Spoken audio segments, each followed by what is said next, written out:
What are some pieces of advice that would be good for a new teacher or even a veteran teacher to hear? I'm Larry Ferlazzo, and I'm retiring this year. I have a grandson who's entering a teacher credential program.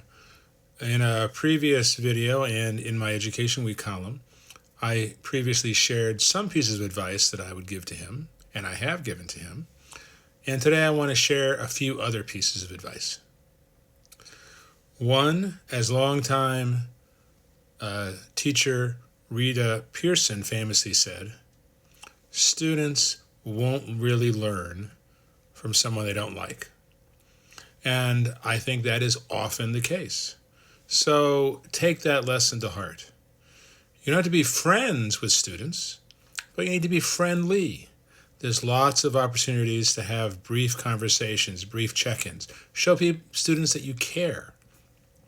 Alex Shervin-Vinet points out that we don't need to be trauma detectives, but we need to check in with students regularly and, if necessary, refer them to counselors. And inject humor whenever possible, particularly poking fun at yourself.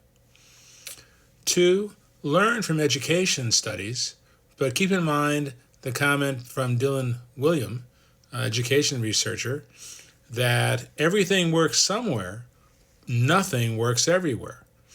So the context is everything. For example, lots of research says you should greet students at the door. I don't do that because it works better for me to be in front and getting students working as soon as they come into class. But I feel like I can greet students still individually from the front as they come in. 3, don't sweat the small stuff. All right? If students don't bring in pencils, I have a box of golf pencils that they can choose from. If they forget paper, give them paper.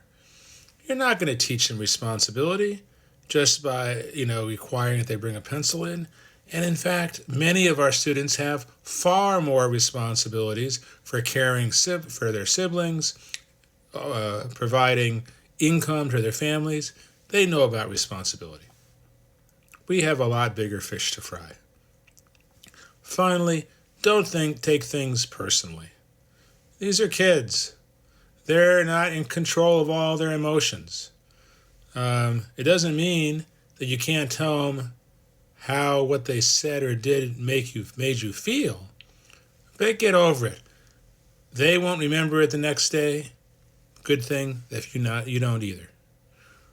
What am I missing?